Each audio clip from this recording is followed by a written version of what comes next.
Hi everyone, welcome to my channel, My Money Saved. So in today's video, we're going to talk about adulting 101. So when you start living on your own, you'll have expenses that you'll need to pay for. So let's talk about some of these expenses. Okay, so some of the expenses that you'll incur are, so you'll have to rent a place. So you'll have to, if you're renting an apartment, you'll have to lease, which is usually 1 year. So you're locked in for that 1 year and you can't break the lease. What I did was I rented a basement suite and I shared it with 2 other roommates. So it was much cheaper and there was no lease. Sometimes there is lease, or otherwise you can have like month to month renting, which offers flexibility. And you'll also have to pay for utilities. Sometimes it's not included in the rent price. So utilities are like water, heat, electricity. And then you'll have to pay for Wi-Fi, your phone bill. So these are all the basic expenses that come with living by yourself. And sometimes if you're especially in an apartment, it doesn't have laundry, so you'll have to pay extra for laundry. And if you live in bigger cities, you may have to pay for a parking spot. If you have a car or a vehicle, you'll have to pay separate for parking. So that adds up. Yeah, so look at the pros and cons before renting and finding a place to rent. And if you're someone who's in their 30s and 40s, you're already adult, you've already made some of these decisions. But if you're looking to buy a house, so if you're a first-time home buyer, then things to do are to save up for your first down payment for the first home. So try to save money for a down payment. I would recommend at least 20% of the home price. So save up for that and start planning for your future. So look into investment accounts and start investing early. And yeah, the more money you set aside now, it will help you for your future and for retirement. It's never too late to start thinking about retirement. If you're renting, possibilities are that you might be in a lease, so you'll have to sign a lease, which is usually 1 year. So you'll be committed to the apartment for 1 year. If you break the lease, there might be penalties, so be mindful of that. And then, so once you get into the apartment, you'll need to furnish the apartment. Sometimes the apartment comes furnished, sometimes it doesn't. So you'll have to buy a bed, sofa, TV, just a bare minimum, keep it basic. And so that's student life. But if you are someone who's working and planning to buy a house, so some of the expenses, so you'll have to pay a down payment for purchasing a condo or a house. So save up for that. And then once you've bought your house, understand the property taxes that come with buying house and your mortgage loan, know the terms and everything for that. So slowly furnish your house. So buy furniture slowly. Don't furnish the whole house at once. You can just see what you need and just buy the necessary items at the beginning. And also be mindful of house repairs that could come up. So have a house repair allowance. So save up for that every month. So set aside an amount for house allowance for repairs. That's for your home. And so what about transportation? So to get to work or to get to your college, you'll need either a car or transportation. So factor that in. So you'll need either like a transit pass, bus pass, or if you have a car, then you need to buy a car or have a car and then pay insurance on the car. For a car, you'll need to pay for gas, you'll need to pay for insurance.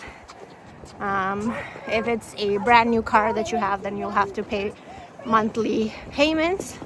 Or if you bought your car outright, then that's even better. And with owning a car, there is maintenance, so you have to get your car maintained, so you need to do oil changes. So I get mine done twice a year, so I send it to the dealer, and so there's a fee for that. And if you live somewhere that's cold and snowing, you'll need winter tires, so you'll need to rotate between seasonal and winter tires. So you'll need to change the tires regularly. You'll need to change your tires for winter and for summer. And to survive, you need to buy food. So you'll have your food expenses. So monthly, you'll have your grocery expenses that you need to go buy groceries. And if occasionally you eat out, so factor eating out expenses. For grocery shopping, always budget and know your basics that you buy every month and stick to that, and buy in bulk if possible, and stock up if something is on sale. And for groceries, know basic cooking skills, so try to prepare all your meals at home and pack your lunches, and try to avoid or limit eating out as much as possible. So yeah, when you go grocery shopping, think of items to buy, like for snacks, for breakfast, lunch, dinner, so meal prep, and have an idea of what you'll eat for the week and buy accordingly. Buy fruits, vegetables accordingly. So some of the banking and personal finance details. So if you're starting out living on your own, you'll need to get a bank account, and you need to have a checking and savings account, and also credit card. So open one credit card. So the reason being that some of the bill payments you have to automate through your card, and also the credit card, you'll have to use that for your payments. So most of online banking is done through credit cards, so you'll need a credit card, and it also builds credit score. So if you want to in the future buy a home, so it's really good if you want to build your credit.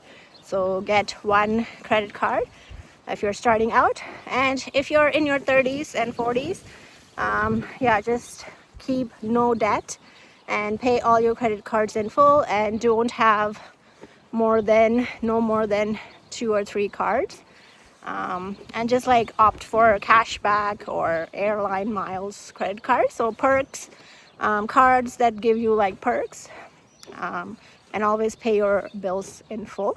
When you start to live by yourself, you'll have to know basics of doing your laundry by yourself, doing your dishes, keeping a house clean, so like regular vacuuming.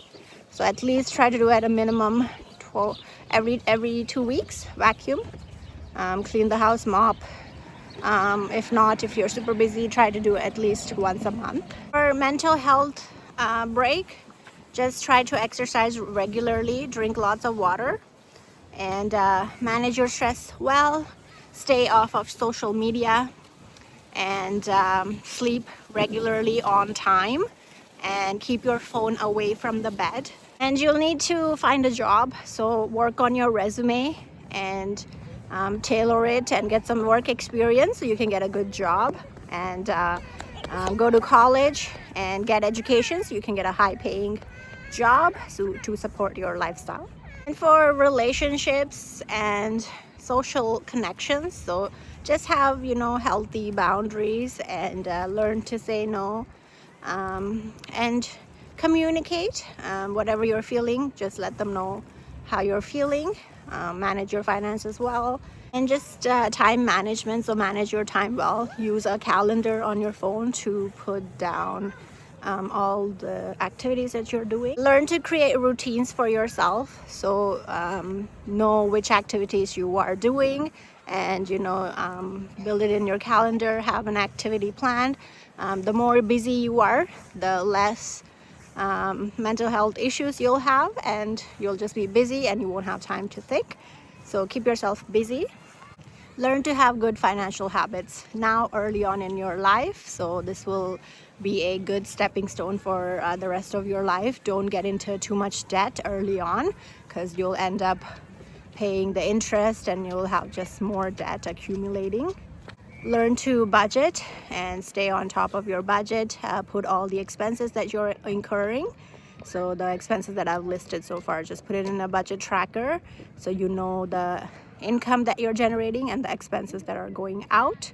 I know some of you might have student loans, so learn to budget accordingly, and when you get a job, try to repay the student loans as soon as possible so you are done with all the loans in your life, and you can start fresh once you get a job and can work full-time.